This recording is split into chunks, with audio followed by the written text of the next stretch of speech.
Welcome to War Room, the official podcast of the U.S. Army War College online journal, graciously supported by the Army War College Foundation.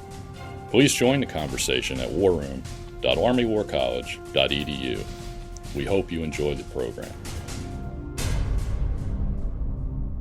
Make sure not to miss a single podcast and subscribe to A Better Peace, the War Room podcast, at iTunes, Google Play, or your favorite subscription service.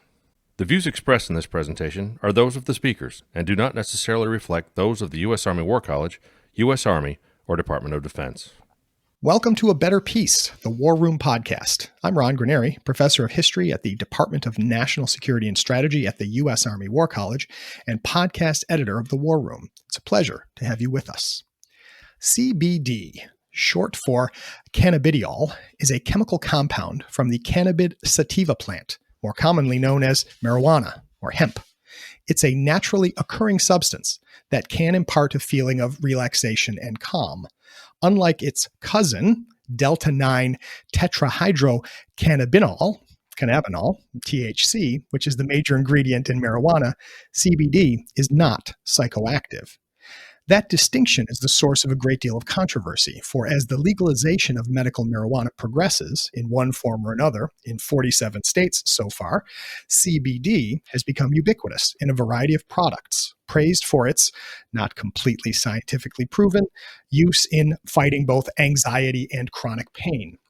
As a community that already invests heavily in both pain relievers and anti-anxiety medications, the military would appear to be an ideal market for CBD.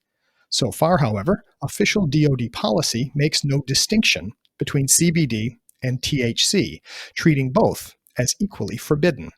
Restrictions on CBD use, even on investing in legal CBD businesses, are the rule rather than the exception in the armed forces.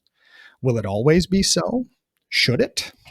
Our guest today to discuss the evolution, or lack thereof, in DoD policy towards CBD is Ms. Tina Cancel of the Army War College class of 2020, who recently completed a strategy research project on the subject.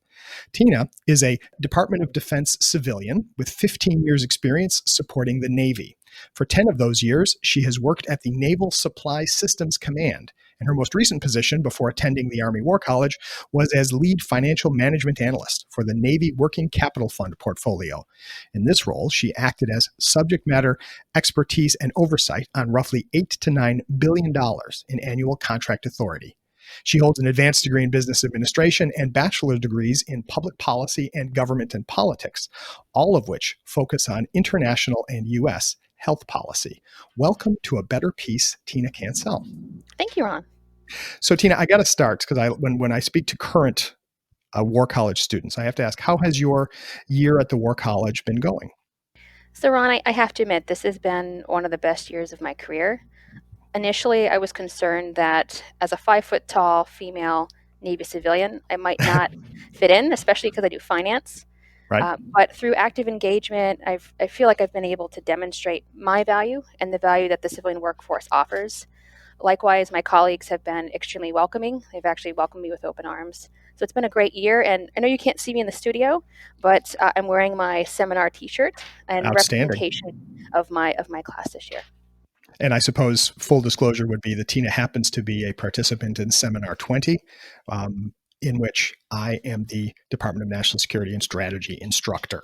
So it's great to have you on A Better Peace, Tina, to talk about this. And it is interesting to think when you mentioned that you are a woman, a civilian from the Navy at the U.S. Army War College. So that in itself could be a very long podcast discussion about how one manages those three complexities. It says something about your sense of adventure and also about the Army War College's a surprising variety of students, right? That somebody with that background is here, but I'm glad to hear that it's worked out well for you. One of the big parts of your work at the War College is your strategy research project, and you chose to write about CBD policy. And so I'm curious, why?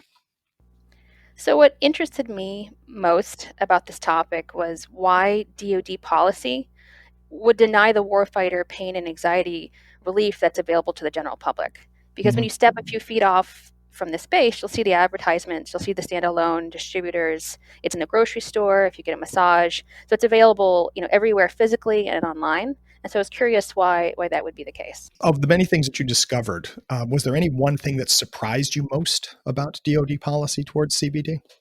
There is, and I'm not sure if we want to dig right into policy or not, but what surprised me as a civilian that I did not know was that I, in fact, cannot or should not invest in CBD or marijuana producers. So quite frankly, I'm glad I know this, but DoD policy hasn't explicitly stated that you cannot do that. However, they have released statements saying that if military members, civilians invest in these types of companies, it could threaten their security clearance.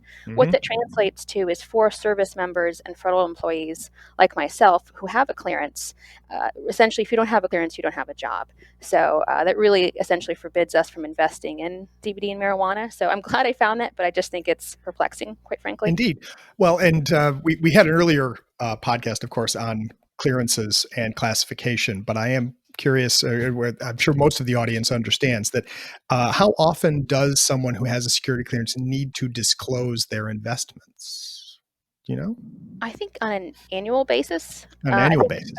I think it depends, though, as well as the type of clearance and how often those requirements are. But I know that certain positions require annual disclosure of investments, just from not only from a security clearance perspective, but also as well from a transparency and government perspective, so that there's no conflicts of interest. Sure. Well, and so when we talk about DoD policy, I mean, one of the interesting things that occurs very quickly is we can talk about DoD policy, but is there a DoD policy, or are there a series of policies that come from each of the services within the DoD? So like all things in government and Army War College, I'll have to say it depends. There is a current DoD policy, and it's a blanket policy essentially that bans CBD use. And it does this by broadly citing safety and readiness concerns, as well as lack of demonstrated efficacy and federal legality. And in terms of readiness, essentially what they mean is the ability for military units to perform their duties when called upon. But that's broad. The Department of Defense then sort of delegates the enforcement and execution roles to the military services, and that's where you find gaps and inconsistencies and mixed messages, because each of the services have their own policy. Let me give you a couple of examples. So the Army policy on sort of military drug use is from 2016. So it's before some of the legislation that has come out that kind of loosens the rules on CBD. The Air Force and the Navy have more updated and comprehensive policies for the warfighter.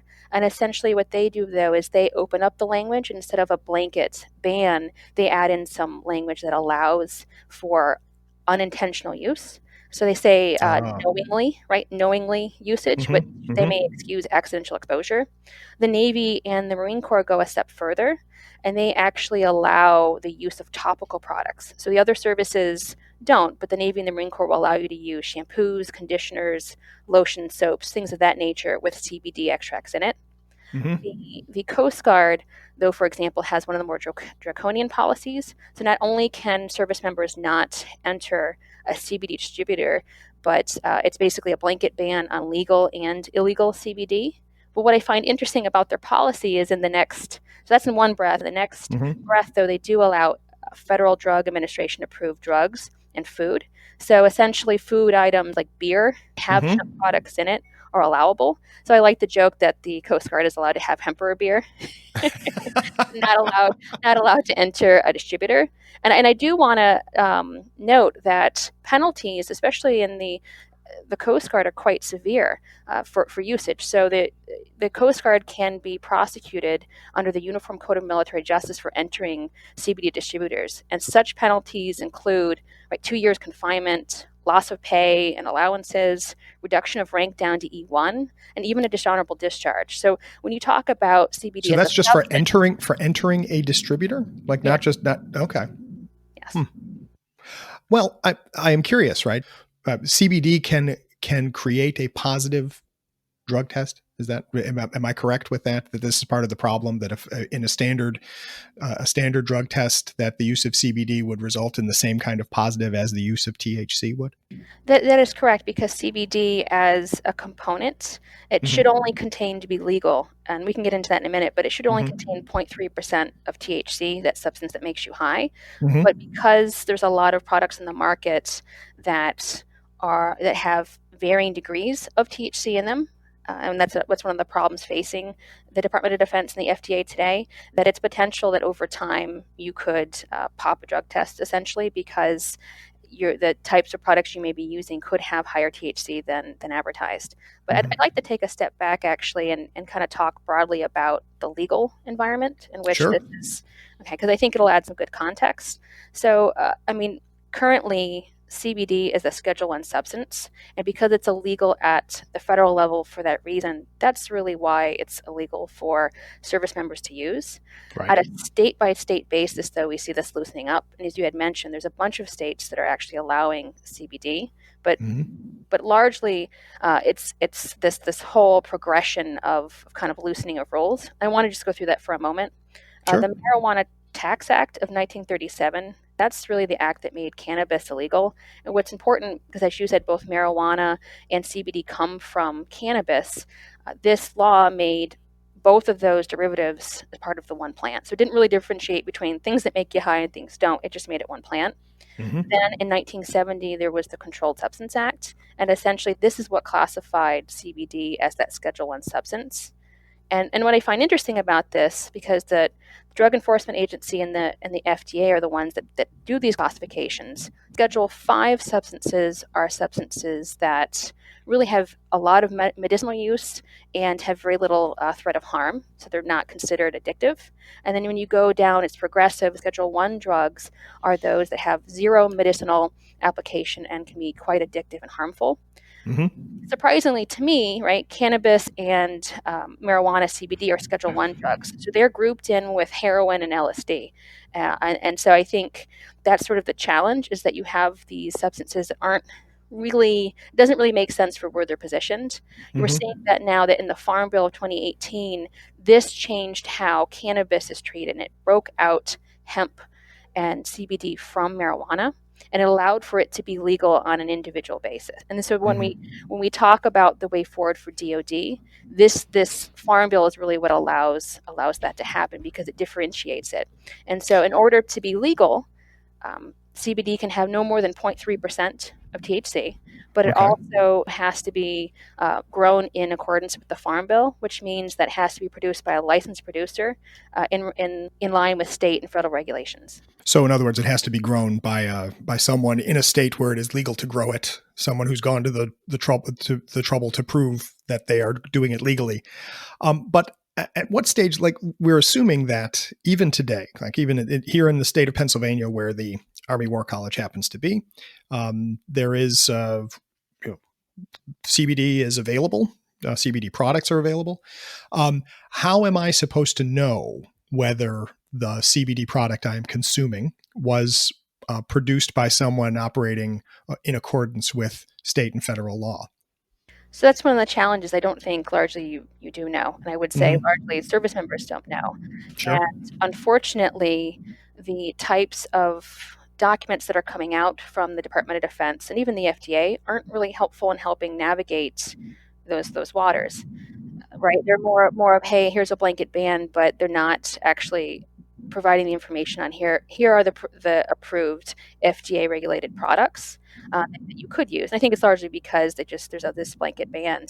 But the FDA itself has written warning orders for a bunch of companies that essentially cite them for misuse, producing products that have either too much THC or just releasing products out into the market that they have not approved. Right. Well, and here we get into a big problem with legalization in general, is that if you're going to do legalization right, then there has to be a degree of engagement, say, between the authorities and the producers, right? Somebody has to be testing these products in the same way that we test, I don't know, aerosol cans to make sure they don't have CFCs. And yet to do that then requires the authorities, that by participating in that discussion, the authorities are then treating something as though it's a legitimate product. But if the reflex action on the part of certain authorities is to consider that the product itself is illegitimate, then it's easier for them to just stay out of the whole thing and just say, you can't use any of this. And no, we're not going to help you. We're not going to help you identify the things that are legal and illegal. We're just going to say it's all illegal because that's simpler.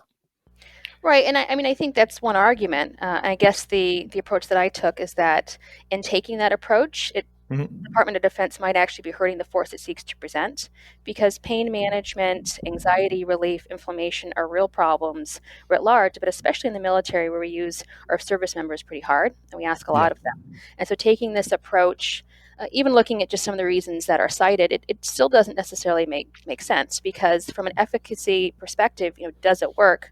And from a legal perspective, those are things that both the DoD and partnering with the DEA and FDA could actually do something about. And in terms of the readiness and safety concerns, really, you cannot use a force that you don't actually have.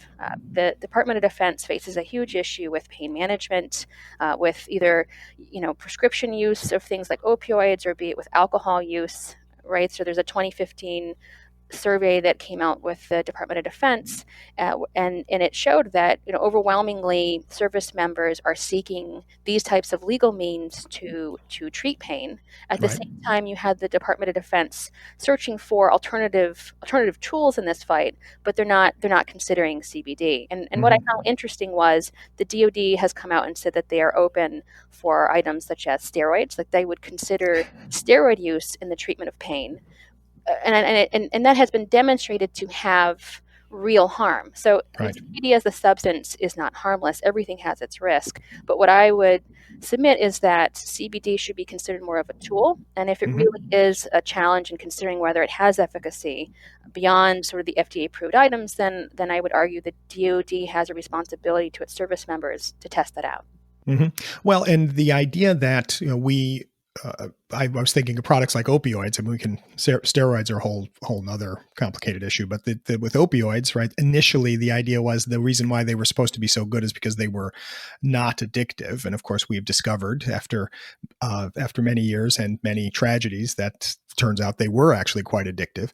What is the sense of CBD as an addictive substance? Do we have any studies on that? There are studies. I don't know that the FDA has studies. So the FDA in relation to CBD will say, they actually call it collect better data. So they're really seeking additional testing on the item. I would say private sector and commercial research indicates that it may be addictive, just like any substance may be. But in terms of a scale and a threat, it's a very low probability in comparison to some other types of drugs, such as opioids. And in fact, CBD in conjunction with marijuana has been proven to help lessen addiction of other drugs, to include opioids. So actually they're using CBD to help people who are addicted to opioids.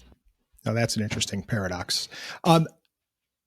So have there been ongoing discussions within the DoD about changing this policy, about monitoring sort of as the legal environment changes, or is the DoD content to wait until there is some kind of sea change in the regulatory environment independent of the DoD before the DoD would make a move on CBD availability to the force?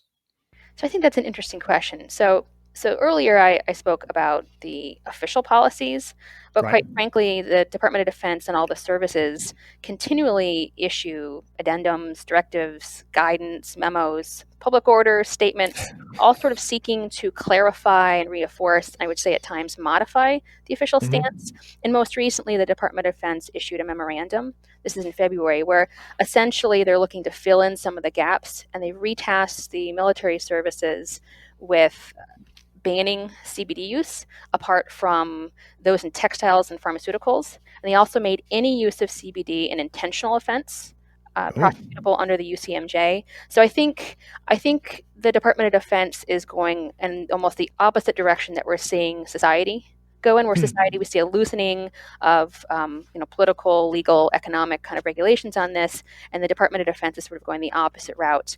But what is interesting about this approach, again, because it's not one holistic policy. They're allowing and pushing down enforcement to the services. That memo has very little teeth until the services actually change their policy. Well, and what kind of discussions are going on within the services that you're aware of? I'm not really sure, to be honest. Well, because this I think is the interesting question: is who's in charge here? And it seems that the DoD's approach is built around the idea that this is complicated. It's better just to say no, and even if that means encouraging people to use other things like opioids or steroids, rather than dig into the complexities of this problem. Would this fall under manpower and readiness? Which part of the DoD deals with these kinds of questions? There's a section within the Department of Defense or Office of Secretary of Defense health policy, I believe, that deals with this. But in terms of the service level discussions, what I do find interesting is not only am I working on this topic at the Army War College, but the Naval War College had a group that got together and looked at the efficacy and Department of Defense policy on what it should be towards marijuana. So I think at an individual level, at a research level, and at a service level, there are groups that are considering how to be proactive and coming up with recommendations. I will also say that the Department of Defense has groups looking at pain management, but again, they're not really considering CBD. So I think it's just a matter of trying to connect the conversations. Right.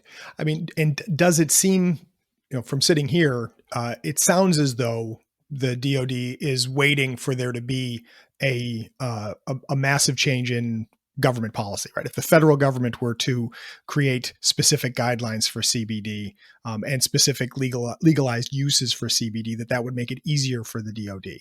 But what would happen if the federal government continues to allow the states to regulate these kinds of uses, and would leave it up to the luck of the draw whether a member of the service was stationed in a state that happened to have wider access to CBD than others? Right. So I do agree. I think the Department of Defense is sort of putting their hands up and allowing the services themselves to come with their own policy, and just really waiting for the larger United States government to change its official federal policy on CBD. And I would join them with marijuana on that. In terms on an individual basis, allowing the states to legalize it while it still remains illegal at the federal level really places our service members in harm's way, because it's very difficult, as we talked about, to know which products even have CBD in it. So increasingly, since 2018 in the Farm Bill, this additive CBD has been put in more and more products. And so even if you were trying to stay away from it, I think it might be very difficult, especially if you're in states that have a very liberal approach versus states that don't. But as this comes through, to kind of sit and wait is a way to go. But I think you're really doing a disservice to the service members, because you're making them not only pull the policy and wade through all the information that's been provided by the Department of Defense, but you're also asking them to do research and really think about every product that they use, because this thing is used not only from beer and candy all the way to things that are a little less obvious, like shampoo and hand lotions. Right. And because that would be the problem, right? If I'm living in a state where this stuff is a little more available, and I use a hand lotion or a shampoo or even drink a beer, and and I fail a drug test because of because I use CBD and I pop my drug test. I guess I would, as a service member, would be then in a position where he or she would have to produce the product that they used and say, no, this is what I used. But how under current policy is the service, or the DoD more broadly, how is it supposed to know how to weigh a service member's claim that I used this harmless product that gave me that positive drug test? I think we're finding there's been some court cases and legal challenges that attack that very issue. And I don't know how successful the services have been in sort of making that argument, because in one breath, government witnesses will testify that it's impossible to pop a drug test from a legal product. And another breath, there will be someone that will come in and say, right, but a lot of products have illegal amounts of it. And so it's this push and pull.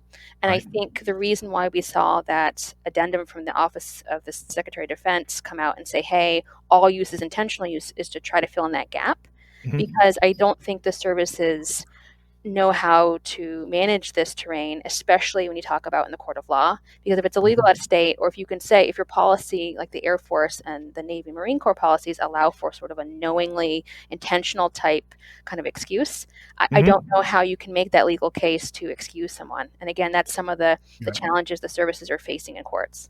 I see. Well, and then, which leads to the obvious question, right now that you've completed this research project and you're awaiting your evaluation on it, and you know about research that's being done at other institutions as well. What's your sense of the way forward? Is there a better way? Are there any inklings of what that better way might be, or do we just the conversation will continue? So I think the conversation should continue, but I do think as well there's a better way.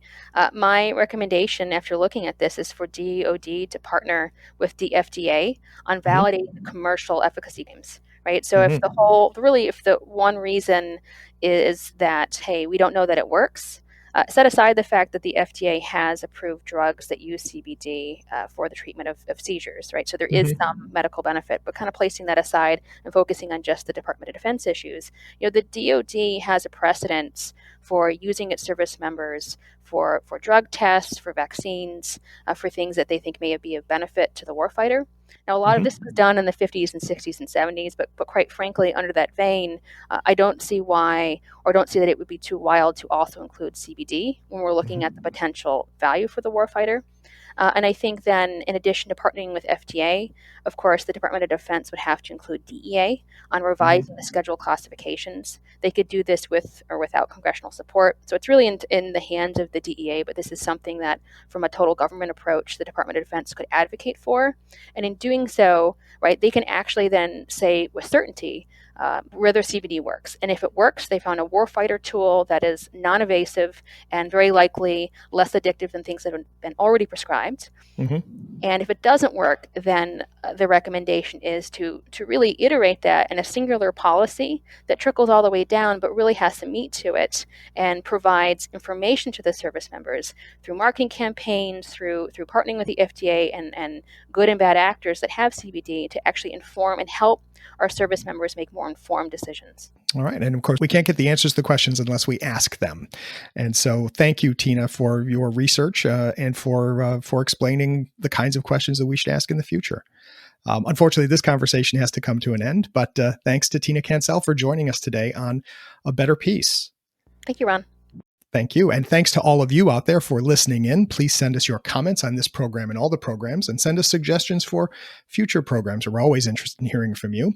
But until next time, from the War Room, I'm Ron Granieri. And that concludes our program. Thank you for listening. The views expressed in this podcast reflect those of the speakers and do not necessarily reflect the views, policies, or positions of the U.S. Army or the Department of Defense. Let us know what you think. Provide us your feedback, comments, or suggestions through our webpage at warroom.armywarcollege.edu, and have a great day.